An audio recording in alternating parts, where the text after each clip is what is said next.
Hi, folks. Well, this appears to be some sort of a refrain. That is to say, no sooner had the lecture started than I say, hi, folks. Odd or bizarre, as it may sound, though, to start a lecture with a list of questions. What differences are there between restoration poetry and romantic poetry, for example? What differences are there between the restoration concept of the poet, the role he plays, and the role of the reader? Are they similar to what we are going to talk about as far as Romanticism is concerned? How has Romanticism in England resonated in the Arab world? Do we have Romanticism as such? And so on and so forth. In other words, these ideas or these topics are fully encapsulated in what came to be called the Romantic Manifesto, or Wordsworth's preface to the lyrical ballads. Before we start,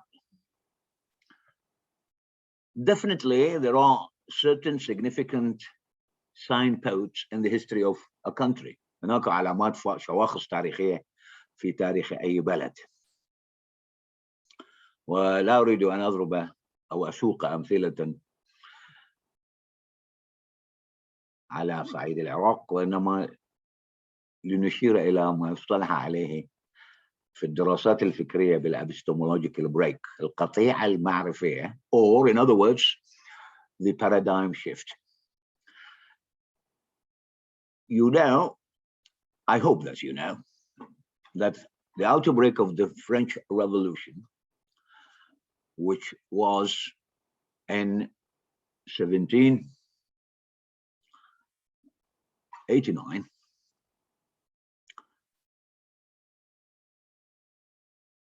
there is some sort of a big difference between what used to be and what came later on.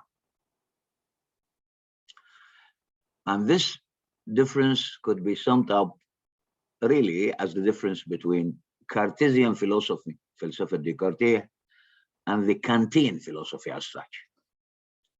So let us look at these ideas. Well, the French Revolution, along with which goes some extreme social upheavals and prominent changes in the philosophical thought. And this is what I've already referred to as the difference between the Cartesian, and this is the necessity of philosophy in this regard. If we have no idea whatsoever as to the difference between Cartesian philosophy and the Kantian philosophy, we cannot understand, as we are required to do, the differences between the Restoration in Europe or England in particular and Romanticism. It is purely or correspondingly as the difference between the mirror and the lamp, a title of a book which was published in 1954 by the famous and prominent American critic by the name of A.M.H. Abrams. I don't like to go in detail because this is not the proper area or the room that we have to have some ideas on, but just only a passing reference, a cursory reference to what we are dealing with. So with the outbreak of the French Revolution, on the intellectual level, there is some sort of paradigm shift. Interestingly enough, this term goes in its significance to the American theorist in physics by the name of Thomas Kuhn, who has already published a book under the title Structure of Scientific Revolutions. It is to his own credit who set this term in the lexical and the conceptual circulation, you see, paradigm shift. During this time, a paradigmatic shift occurred in how people view the world. That's to say, with the coming of Romanticism and the incursion or the onslaught of Kantian philosophy, people who started looking at the world from a different angle or through a different lens. Whereas the 18th century valued order and reason, the emerging 19th century worldview emphasized intuition as a proper guide to truth. So now the contrast is set clear and explicit. On the level of the worldview, these two periods in the history of Europe are drastically or tremendously different as far as the intellectual background, the worldview. And the worldview, as we have already referred to, is a literal translation of a German word, which is Weltschauung. Its plural is Weltschauungen. These are the worldview is basically the presuppositions we cherish, we entertain as what constitutes the world around us. This is the easiest and I would say the simplest implication of the worldview. To go on further, we have to work out some sort of a contrast between world picture and worldview, and they are tremendously different. By the way, there is a book under the title The Elizabethan World Picture by Taylor. But this is definitely different from the worldview, which has been initiated in the German philosophy and transferred, you see, from one place to another.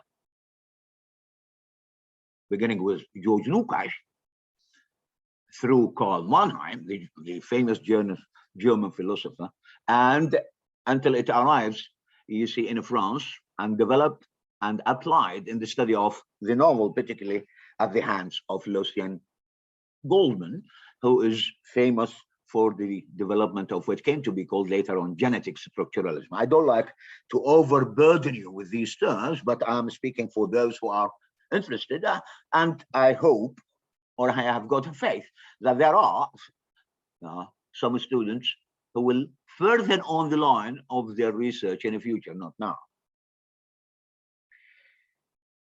Apart from the idea that, the Restoration Age is usually labeled as the age of reason, while Orwellist, the 19th century, is guided by the intuition.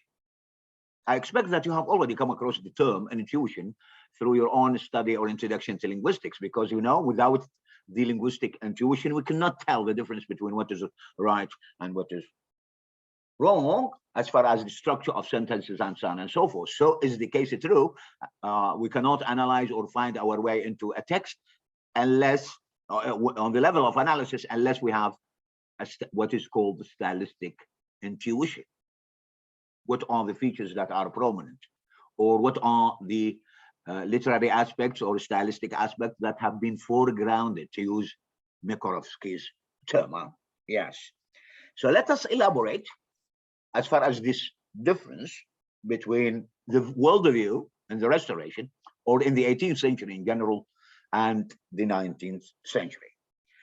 To put it in a nutshell, وعلى الجملة من هذا في العربية الفصيحة القحة, the 18th century mind likened the world to a great machine. So the world has been associated with a machine. That is to say, it can be divided, dissected, or fragmented in its own constituting parts. And after all, looking upon the world as though it were a machine, that is to say, it is a mechanistic view of the world.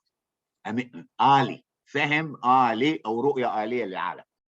Different as it is from what is called the organic or the organistic. So if the world is perceived as a machine in the 18th century, the very world is looked upon differently with the coming of the 19th century, whereby the world has been looked upon as though it were a living organism. Biologically speaking, I suppose that you have already been familiarized, or you are already familiar with the characteristics of the living organism. The living organism. One of these is that, the relationships among parts are interdependent. يعني أن العلاقة ما بين الأجزاء علاقة تكافلية. It cannot be separated. Each one depends on the other. Each one in its significance hinges on the significance of other points. Again, the growth is from within. The growth from within. يعني النمو يتم من الداخل، وهذا قلنا التفريق ما بين النمو والورم. Moreover, we assimilate in order to sustain our life and to survive. We assimilate so many things. We eat so many things, but later on it changes into the very fabric out of which human bodies are made of. يعني احنا نتناول الكثير من الاشياء بالحياه اليوميه من اجل ان نواصل العيش، لكنها كلها تتحول الى ما يصطلح عليه بهيموجلوبين الدم.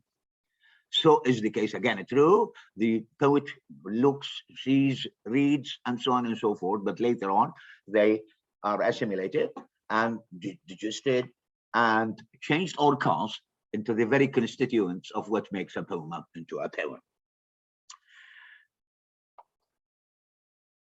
Moreover, again, you see it's always growing and becoming. To become, this is a highly charged philosophical term, to become. Okay? Sometimes to become means to fit. To fit. You see? And there is a famous title of a play called, you see, morning doesn't become Alekitra. Al-Hadadu la yuliqu bi-Alekitra. But this is a philosophical term which has been already discussed, analyzed, and considered very, very detailed, and in a very detailed in the Hegelian philosophy, and also it has found its way in one of the poems by the Irish poet W.B. Yeats. Okay. So now we have got the organicist on one part, on one hand, and the rationalist on the other. The rationalists are used to be available, you see, in the 18th century, whereby everything has been subjected to rationalization, including religion. And this is not the case with the coming of the Romanticism.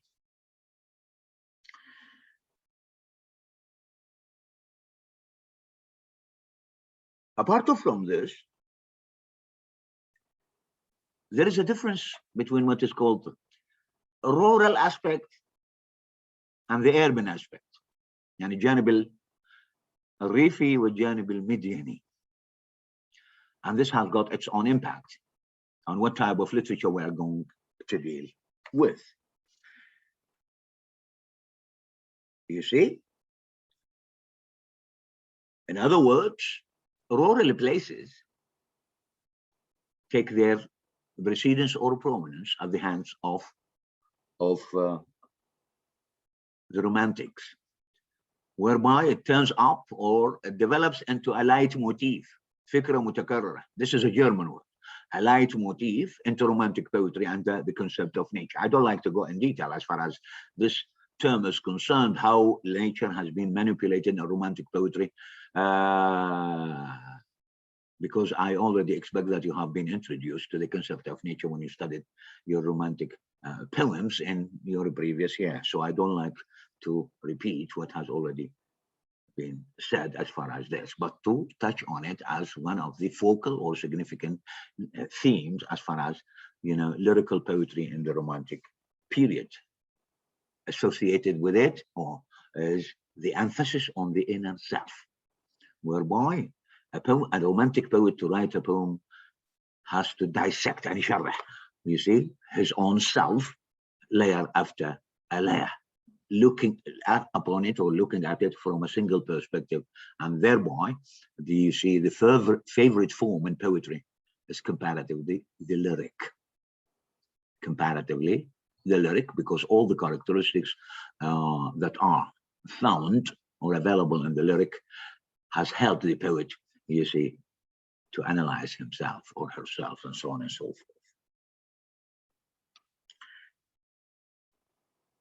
And these ideas, you see, the 19th century thinker believed that the truth could be attained by tapping into the core of our humanity or our transcendental natures. So the significant term is the truth.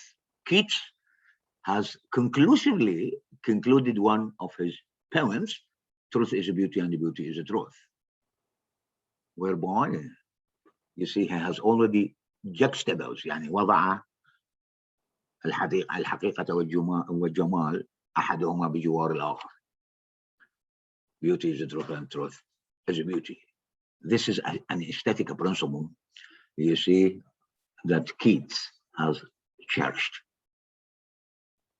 And to elaborate on it, what ramifications it may have, or it has carried, it takes us a lot of time, and this is not the proper time, nor is it the proper place for me to deal with these ideas. But these are some sort of introductory remarks, what we are coming to deal with today, or actually in this particular lecture. We are going to focus on William Wordsworth, keeping the questions that the lecture has started with in mind. So, to put it differently, I suppose again that this is not uncharted territory. And by this, I mean that you have already been introduced to some ideas, I hope, because normally you cannot understand Romantic poetry unless you set it against its theoretical background. And the solid background against which Romantic poetry is set is formulated, or you see, or encapsulated, as I said, into the preface to the lyrical ballads, which was labeled later on as the Romantic Manifesto. هذا يعطينا مؤشر انه البيانات ليست حكرا على الاحزاب السياسيه للاعلان عن طروحاتها النظريه او مواقفها، وانما قد يصطلحوا على اعلان ادبي باعلان الرومانسي وما الى ذلك. والامثله كثيره. الاعلان الرومانسي متمثلا بمقدمه وورdsworth لقصائد غنائيه. هناك ما يسمى بالاعلان للشعر المستقبلي لمارنيتي الايطالي. هناك اعلان لم يكتب له استمرار طويلا عن جماعه ليبري رايف فالييتس، اعلان عن الشعر الصوري الايميجز بويتري and so on and so forth. البيان السريالي لاندري بريتن فور اكزامبل في فرنسا بال 1947 48.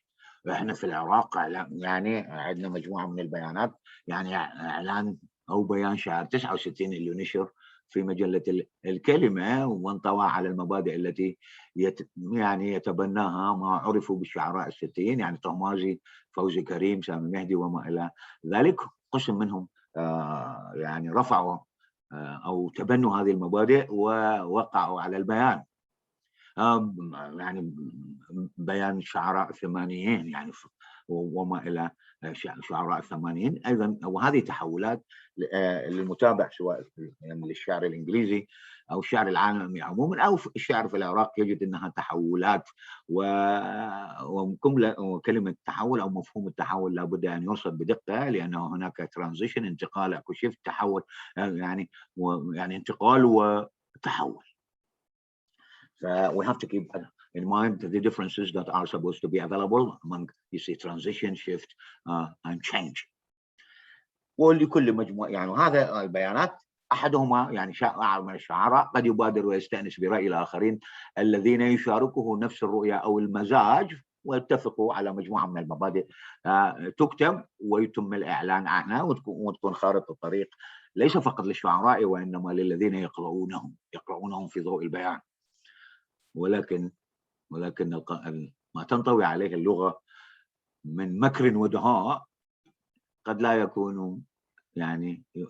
لا يكون على التقابل أو مقابلا لما تم طرحه على صعيد النثر، لأن اللغة ليست فقط زئبقية وإنما قد تتواطئ، تعلن خلاف ما تخفي وتخفي خلاف ما تعلن. And I don't like to go in detail as far as the features of language and so on and so forth. So the outer product of the collaboration between Samuel Taylor Coleridge and William Wordsworth, we have arrived at a point where we are dealing with what is called the Romantic Manifesto, or the preface to the lyrical ballads. The significant point to start with is that what is poetry according to Wordsworth? What subject matter does it proffer, and so on and so forth, we are going to deal with as far as this.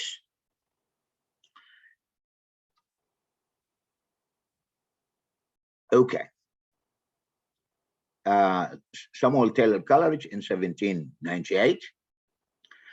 Wordsworth and Coleridge published lyrical ballads, a collection of poems that heralded, anticipated, or worked as a precursor, أومات, بشرت, the beginning of the British Romanticism.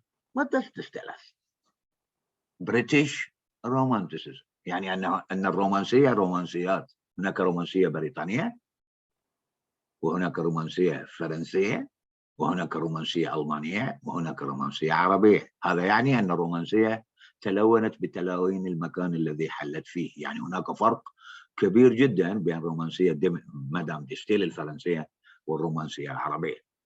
للمتابعين للشعر العربي، هناك مجموعة من الشعراء العرب ممن وقعوا تحت تأثير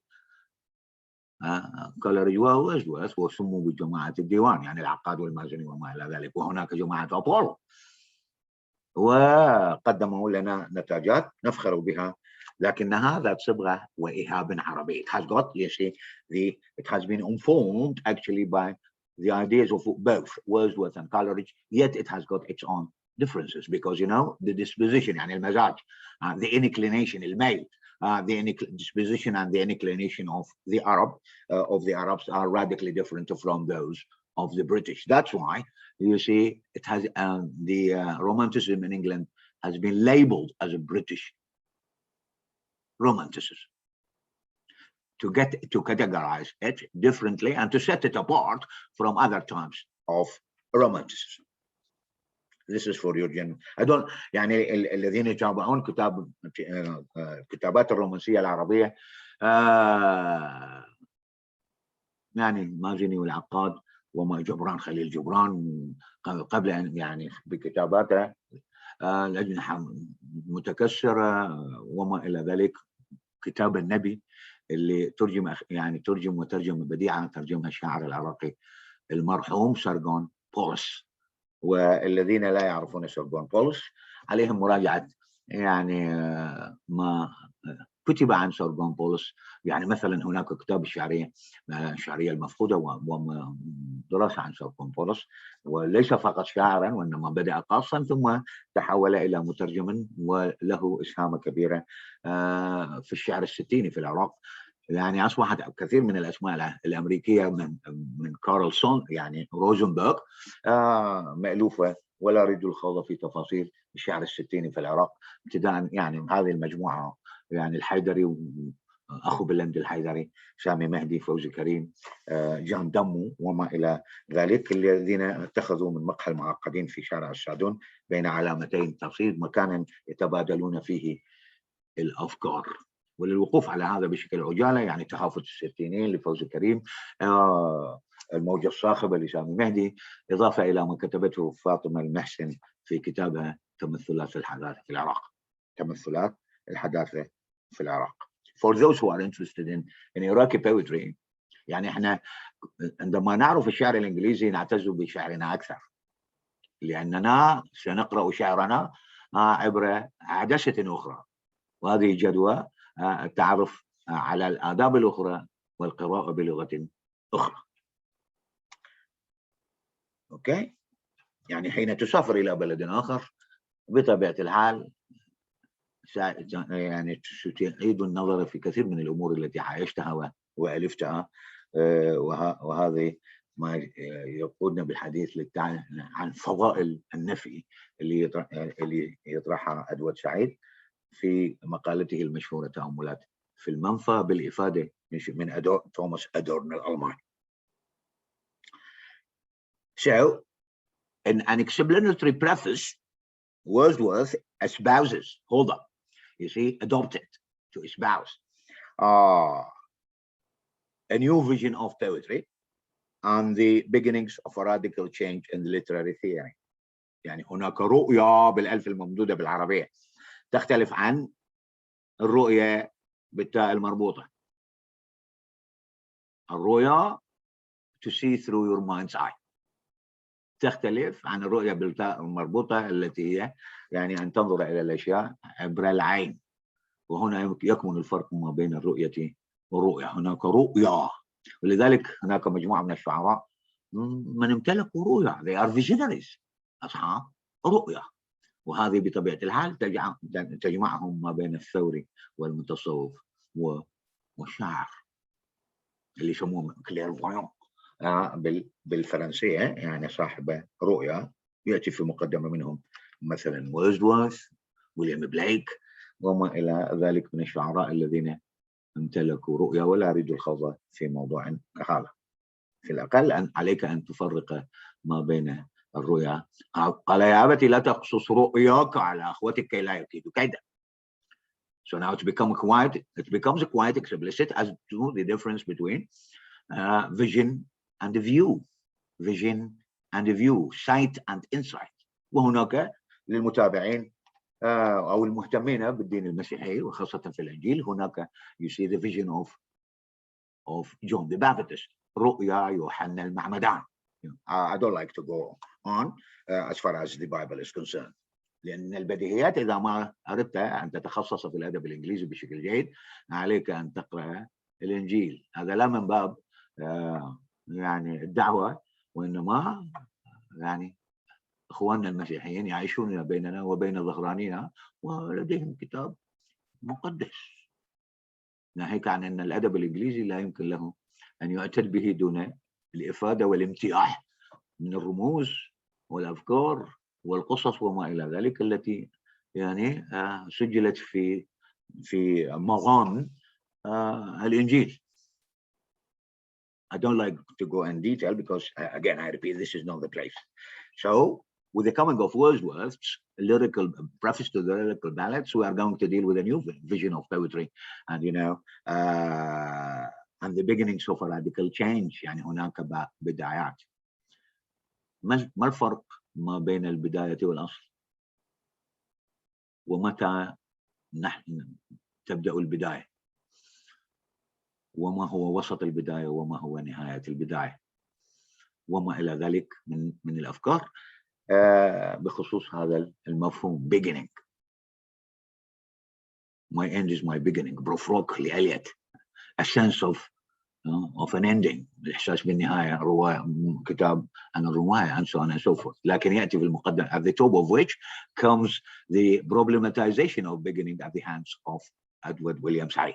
يعني هناك من الذين يهتمون بمفهوم البداية وما تنطوي عليه البداية من أبعاد فلسفية ومفاهيمية أو فكرية، فلا بد لهم من الرجوع إلى الفصل الخاص بالبدايات اللي كتبه المفكر العربي الأمريكي أدوارد سعيد في كتابه Beginnings Intention and Method، بدايات، المقصد والطريقة. وهذا من الفصول المهمة للوقوف على مفهوم البداية. أين تبدأ الرواية؟ Does it begin with the first chapter? Does it begin with the first sentence? Does it begin with the first action or event? And these are some of the questions that we have to be very much aware of as far as our reading into and of novels. Sure. Right.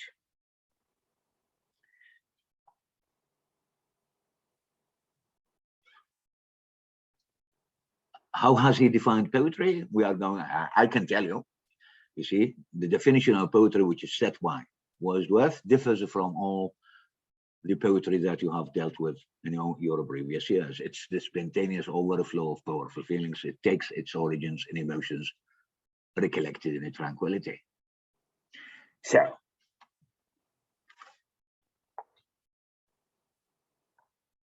what we have to emphasize on is that there is a change in emphasis, a change in emphasis. Wordsworth has peopled his poems with common men and women, and he also emphasized on the essential passions of the heart. That is to say, Wordsworth emphasizes a great on the emotional aspect of poetry. By the way, this emotionalism, which has been advocated in Wordsworth's poetry, turned out to be a subject of critique at the hands of T.S. Eliot. يعني هذا البعد العاطفي في الشعر الوورdsworth أو الشعر الرومانسي عموما قد هُجم هجوما كاسحا على يد الشاعر الإنجليزي T.S. Eliot في مقالة بعنوان Tradition and the Individual Talent، التراث والموهبة الفردية. إذا ما قيض لنا وقتا سأتحدث عن هذا بالتفصيل، وكيف أثرت في الشعر وكيف تصاعدت ليس فقط في الشعراء الإنجليز وإنما الشعراء الأمريكيين، وما إلى ذلك، اللي بعدين في بداية يعني أواخر العقد الثاني بدأنا نسمع بما يسمى بالإيميجز بويتري، الشعر الصوري أو شعر الصورة وما إلى ذلك، اللي كتبته إيمي لويل أزرا باوند وكارلوس ويليام كارلوس وما إلى ذلك من الشعراء. So to repeat again is that, Wordsworth has emphasized on common men and people. لم يتحدث لا عن الملوك ولا عن الأبطال، وإنما أصبح موضوعه واستأثروا باهتمامه الناس البسطاء. الناس البسطاء الذين يعانقون الطبيعة في حياته اليومية، الذين هم قريبين من الطبيعة وما إلى ذلك، المتواضعون. Humble and rustic life where he believes that the real and essential passions are there. يعني إن عواطفهم لم تكن مفتعلة وإنما حقيقية صميمية وما إلى ذلك. This tells us that Wordsworth has not only suggested a change in the subject matter of poetry, but poetry could not be properly personified or embodied unless through language. يا ترى ما طبيعة اللغة المستخدمة في الشعر الرومانسي؟ Wordsworth has already answered the question when he says that, the proper language of poetry is really that the poems he wrote together with Wordsworth are written in a selection of language really used by man. يعني اللغة المتداولة بين الناس هي ليست اللغة التي نعثر عليها في الشعر عودات الملك، اللغة المسننة الخشنة التي يمتلكها ما يصطلح عليه بالبويتيك ديكشن. يعني هناك فرق تحسه بشكل واضح بين يعني تبي بين قصيدة يكتبها بوب وقصيدة يكتبها وورdsworth.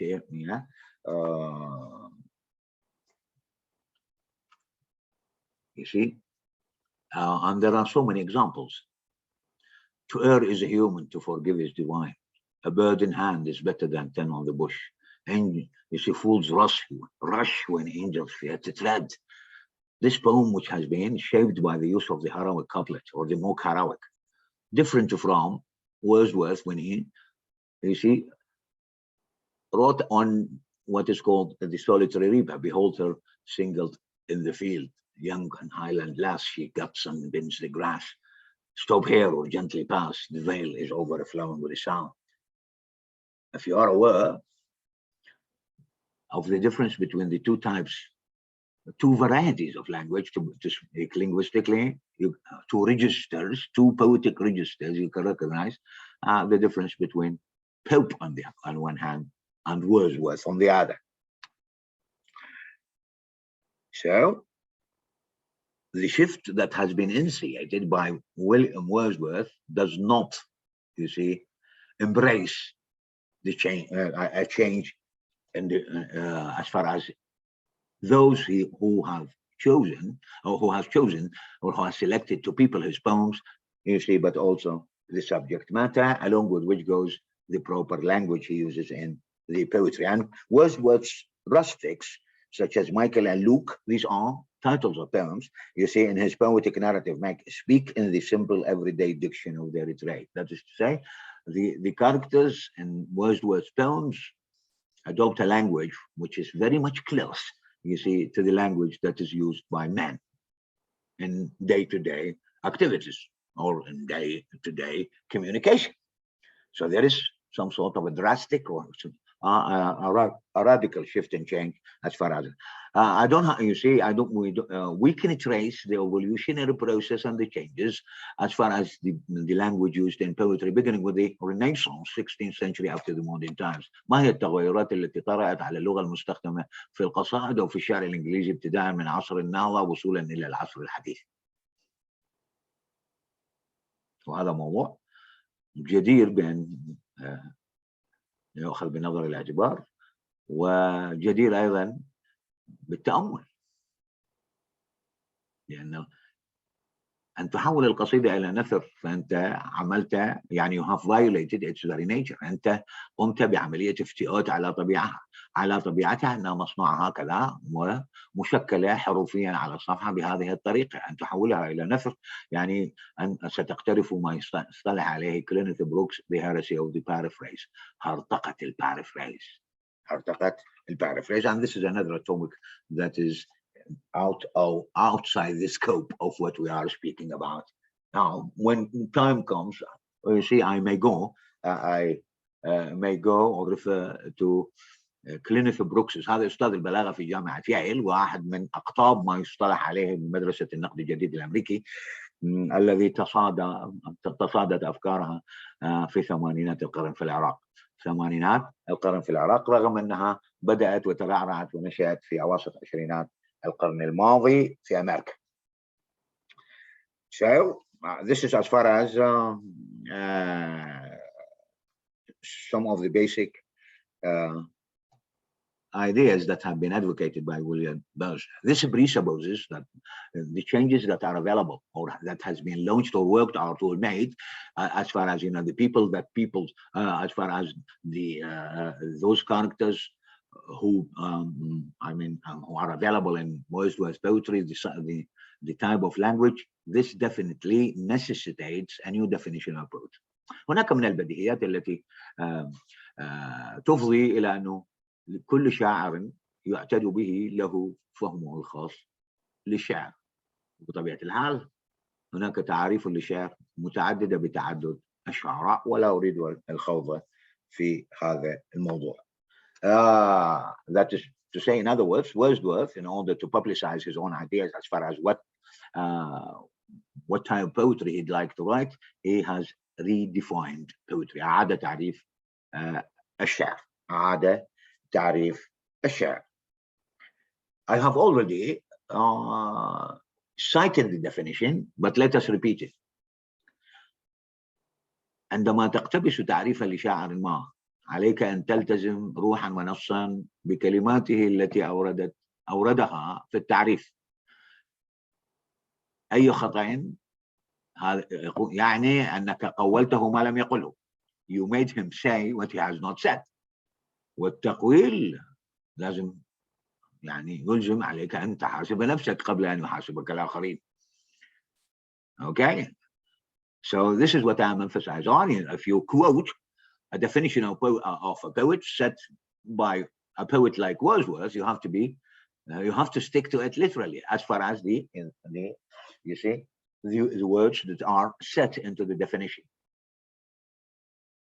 It says, for all good poetry is the spontaneous overflow of powerful feelings. هذا الدفق التلقائي للعواطف المحل. Unlike Sidney, Dante, and Pope, who decreed that poetry should be restrained, controlled, and reasoned. And with this definition, with the help of this definition, definitely Wordsworth has already set himself apart from some of the poets you have already known or been introduced to, such as Dante, Alexander Pope, Philip Sidney, and so on and so forth. Okay? Because their poetry was exclusively or drawing upon reason. There is a tendency in the Restoration you might have come across rationalization of everything except reason. The world has been looked upon as a machine. This mechanistic understanding of how the worlds look like. Hence, there is a difference in what came to be called the worldview. So, on the basis of Wordsworth's definition, we can recognize that he has highlighted poetry's emotional equality. As long as he has redefined poetry, definitely there are certain, you see, consequences. هناك عواقب على هذا إعادة تعريف الشعر. First, what you see, we have recognized what type of language is going to be used in the poems and what role the poet will play. هل أن دور الشاعر الذي يلعبه في الشعر الرومانسي هو نفس الدور الذي يلعبه شاعر مثل بوب وما إلى ذلك وما إلى ذلك من الشعراء؟ ما هي المسؤولية الأخلاقية أو المسؤولية الأدبية والنقدية لهذا الشاعر؟ كيف يخاطب؟ ما هي علاقته بجمهوره؟ هل إن علاقة الشاعر بجمهوره في عصر عودة الملكية هي نفس العلاقة مع الشاعر، علاقة الشاعر بجمهوره في العصر الرومانسي أو العصر الحديث أو العصر الفيكتوري وما إلى ذلك؟ This parameter، يعني هذا المقياس بين علاقة الشاعر وجمهوره will tell you a lot. Will tell you a lot, not only about the poet, but also about the nature of poetry written. يعني أن دراسة علاقة الشاعر بجمهوره ستفضي بك لمعرفة أن هذا الشاعر يختلف عن شاعر آخر، وبتعاقب العصور هذا الدور طرأ عليه تغيير. علينا أن نعي هذه القضية وبشكل نقدي وبشكل يفضي إلى الوقوف على مجموعة من الفروقات والتمايزات ما بين شاعر مرحلة ما وشاعر مرحلة أخرى. يعني the poet and his audience يعني شاعر وجمهوره، شاعر وجمهوره أو جمهور القراء وما إلى ذلك. طبعا هذا قد يقود بالتالي إلى الاهتمام بالقارئ وما إلى ذلك. هل هذا القارئ حقيقي؟ هل القارئ مفترض؟ وما إلى ذلك عبر ثنائية الحضور والغياب. يعني النص حاضر المؤلف غائب، القارئ حاضر والمؤلف ميت ربما، and so on and so forth. These dichotomies يعني هذه الثنائيات will definitely tell us a lot about the nature of poetry. Let us listen, or actually let us have some ideas as far as Wordsworth's view of how the poet looks like. The poet is no longer the preserver of civilized values of proper taste. يعني هو ليس مستودعا للقيم المديانية وما إلى ذلك. هذا ما يذهب إليه Wordsworth. طبعا بطبيعة الحال دور الشاعر في العصر الحديث يختلف. يعني انعزل انكفأ ربما يعاني من أنا جريحة، يعني he is suffering from you see a wounded ego they say. ولا أريد يعني الخوض في تفاصيل هذا، لكن علينا أن نركز على ما جاء به إلينا ويليام وولدورث بخصوص دور الشاعر. The poet is no longer the preserver of civilized values. لأن الحافظ أو المستودع للقيم المدنية ربما يكون علم الاجتماع مثلا أو الأخلاقيات أو الفلسفة وما إلى ذلك. هذا ليس من ديدن الشاعر وفق الفهم الوردوردي لما ينطوي عليه الدور للشاعر. or the proper taste. واحدة من المفاهيم المعقدة هو الذوق. من هي العوامل التي تسهم في تشكيل الذوق وما إلى ذلك من الأمور. وهناك كتاب مهم جدا أشير إليه تحت عنوان The Sociology of Literary Taste في سوسيولوجيا الذوق الأدبي لشكل لكاتب مشهور شكلا. I don't like to speak about the taste. من يشكل، ما هي العوامل التي تسهم في تشكيل الذوق، هل يمكن تعميمها وما إلى ذلك.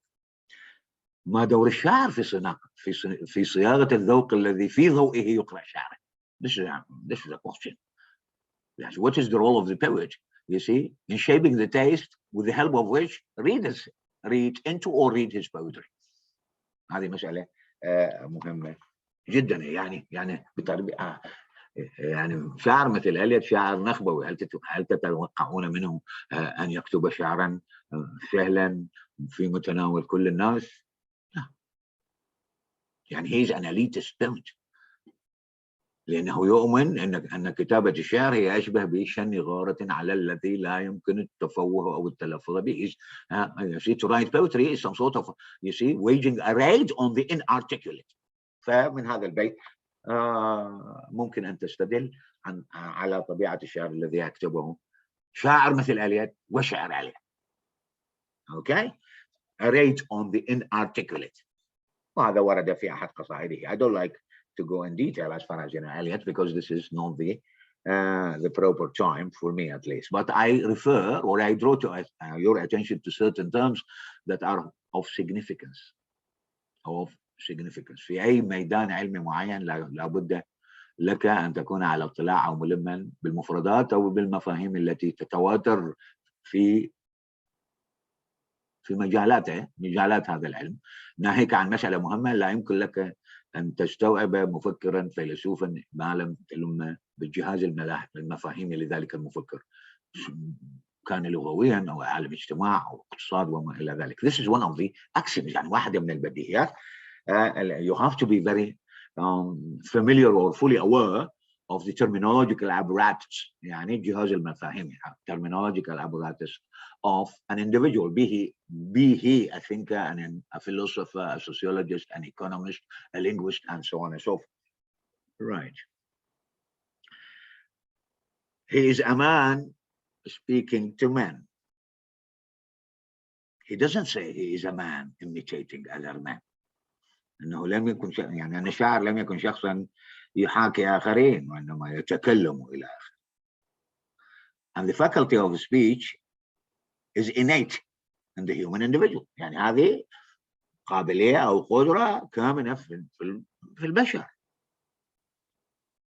This is an organic, you see, an organic aspect of how Wordsworth has looked upon poetry. Right. A man endowed with a more lively sensibility.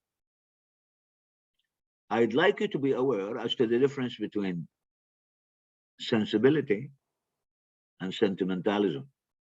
To be sensible and to be sentimental. If you have no idea, try to look it up in your dictionaries. يعني جين أوستن كتبت رواية تحت عنوان Sense and Sensibility، ما سمتها Sense and Sentimentality. والناس يتحدثون عن الحساسية الجديدة New Sensibility. ما هي المسوغات والمبررات التي تدعو إلى ظهور ما يسمى بحساسية جديدة؟ من الذي كتب في هذا؟ سواء على صعيد الإبداع يعني الرواية أو على صعيد النقد. هذا موضوع بحاجة إلى متابعة من الذين يهتمون. يعني for those who are keenly interested can follow it up as to the difference between to be sentimental and to be sensible. Okay. So, lively sensibility, more enthusiasm and tenderness. Significantly, you see, mind the use of the comparative degree of the adjective. More enthusiasm, more sensibility. يعني أن الشاعر وفق الفهم الوردوردي يختلف عن الآخرين not in kind but in degree. لا في الدرجة وإنما في النوع. يعني يكون شاعرا يختلف عن الآخرين على صعيد الإحساس، على صعيد الحماس، وعلى صعيد القدرات والقدرات الأخرى. Right. ولذلك هناك يعني مجموعة من الصفات التي خلعها الشعراء الرومانسيين على الشاعر. He looks like an angel. Wordsworth يقول يعني أنه يشبه الملاك. And he lives on a milky dew ويعيش على الندى. يعني beware his flashing eyes and flowing hair.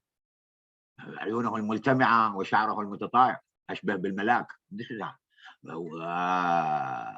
شيلي يقول poet، يعني يقول poets are the unacknowledged legislators of the world. إن الشعراء هم المشرعون غير المعترف فيه في العالم. Wordsworth is of the idea that the poet has got more sensibility more tenderness، أكثر دقة، أكثر حساسية، أكثر حماس، وما إلى ذلك من الصفات التي يعني الجيدة التي خلعها على الشاعر.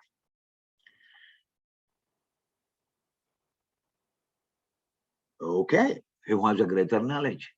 Mind the use of the comparative degree of the adjective. Degree of the adjective. وهذه قضية نحوية يعني معروفة لكل الذين درسوا الصفات في النحو الإنجليزي. Degrees of comparison, right? A greater knowledge of human nature and more comprehensive soul than are supposed to be common among mankind. So, with these epithets, هذه الصفات, Wordsworth has set the poets as a different category from other people or other parts of mankind, simply because they are of more tenderness, more comprehensive soul, and so on and so forth. In this particular process of writing or composing poetry, definitely there should be something that stands up or stands out. It's not reason, which is usually associated with the Restoration poets, rather it is imagination. إنه الخيال, with imagination and feelings and intuition. يعني مع الخيال والمشاعر والحدث هذه العوامل تدخل في تضاعيف الإنشاء الشعري. Feelings, imagination. أريد أن أشير أنه من أفضل الذين كتبوا عن الخيال على صعيد النقد هو الشاعر والفيلسوف الإنجليزي سامويل تايلور كولريدج في كتابه بايوغرافيا ليتراريا، يعني سيرة أدبية. سيرة أدبية الذي عد من قبل أحد النقاد الأمريكان من هذا الكتاب يمكن وصفه بأنه إنجيل النقد الأدبي الإنجليزي لما أتعاه. يا ترى how many of you have got access to this book؟ وتحديدا الفصل 14 منه chapter 14. فبطبيعة الحال لو راجعت الكتاب ستتوافر على الفرق ما بين imagination and fancy، أنواع الخيال الأولي والخيال الثانوي، ما الفرق ما بين الشعر كشعر والقصيدة، هل أن تعداد الشهور في قصيدة ما ترقى لأن تكون شعرا، أم أن هناك ثمة شيء آخر لا بد من تلمسه وبحساسية عالية للوقوف على طبيعة هذا الشعر، وما هي الشحنة الشعرية التي تجعل من هذه القصيدة خلافا لما يكتب على ويسمى النظم versification نظم وما إلى ذلك. هذه أبواب فتحها على مصراعيها يعني مصاريح الشاعر والناقد الإنجليزي سامويل تايلور كولريدج.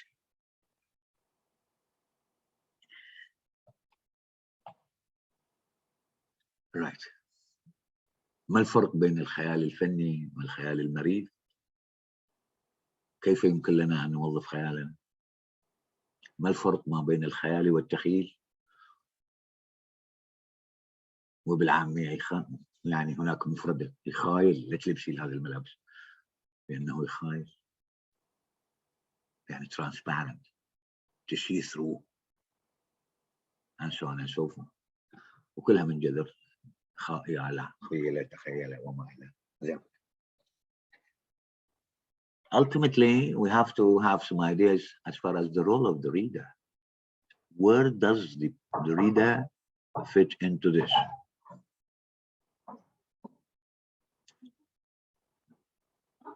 عندي محاضرة.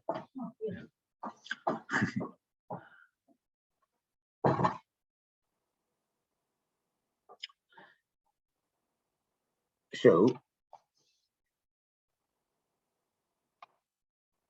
the answer to this question can be found in Wordsworth's writing himself.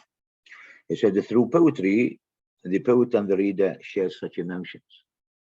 So he tries, and writing poetry, he tries to involve the reader into his own poems. So much so the case that there is a possibility that this particular reader may identify with what goes on into the poem. They share their emotions. It doesn't say share ideas. Why? Because poetry, according to him, is not, the poet is not a custodian of civilized values and so on and so forth. His job is to provoke, to incite emotions and feelings.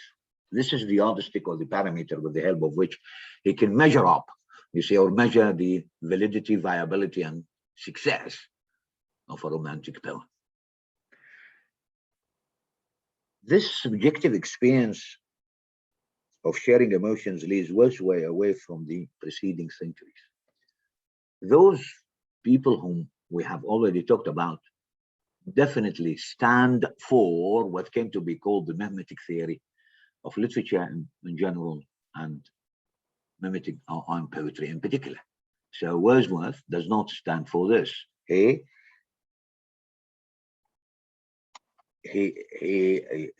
moved toward a new development in literary theory, what is called the expressive school, ما يسمى بالمدرسة التعبيرية في النقد. المدرسة التعبيرية في النقد يعني أن الشاعر هو الذي يعبر عن عواطفه عبر تقشير ذاته طبقة وراء طبقة. يعني he expresses his own emotions and feelings by dissecting himself layer after a layer, and the proper form that fits this or goes in line with this is the lyric. يعني أن الشكل الشعري الذي يتماشى ينسجم مع هذا هو القصيدة الوجدانية أو ما صلح عليه بالقصيدة الغنائية. والمدرسة التعبيرية تؤكد على الجانب الذاتي أو الفردانية للفرد، يعني the individuality of the individual. بطبيعة الحال الاستزادة as far as the expressive theory ممكن الرجوع إلى المثلث الذي رسمه الناقد M. أبرامز في كتابه اللي سبق وأنا أشرت إلى عام 53 The Mirror and the Lamp. بمساعدة المثلث اللي رسمه نستطيع أن ندرس تطور النقد الأدبي أو النظريات التي طرحت على امتداد التاريخ. فحين يتم التركيز على الشاعر نحن في فلك ما يسمى بالمدرسة التعبيرية، يعني expressive theory في الشعر والنقد, which emphasize the individuality of the artist and the reader's privilege to share in this individuality. يعني هناك ميزة عبر هذا الشعر يحظى بها القارئ من أنه يتاح المجال له لمشاركة هذه الفردانية التي يتفرد بها الشاعر بمن طوى عليه من مجموعة من الصفات, because he has got some inbuilt features that are available in the very psyche of the poet, with the help of which he can address his own addressee, the poet. Giving him the chance or the venue to share these emotions and his own individuality. By expressing such individuality and valuing the emotions and imagination as Wordsworth lays the foundation for romanticism, or for British romanticism, or English romanticism. That is to say, the virtue or the credit goes to, Wordsworth by laying the وضع الأسس of English romanticism للرومانسية الإنجليزية, and it broadens the scope of literary criticism and theory in both 19th and 20th century. يعني عمل على توسيع نطاق أو مجال ليس فقط النقد الأدبي وإنما نظرية الأدب في القرن التاسع عشر والقرن العشرين. That's enough for today.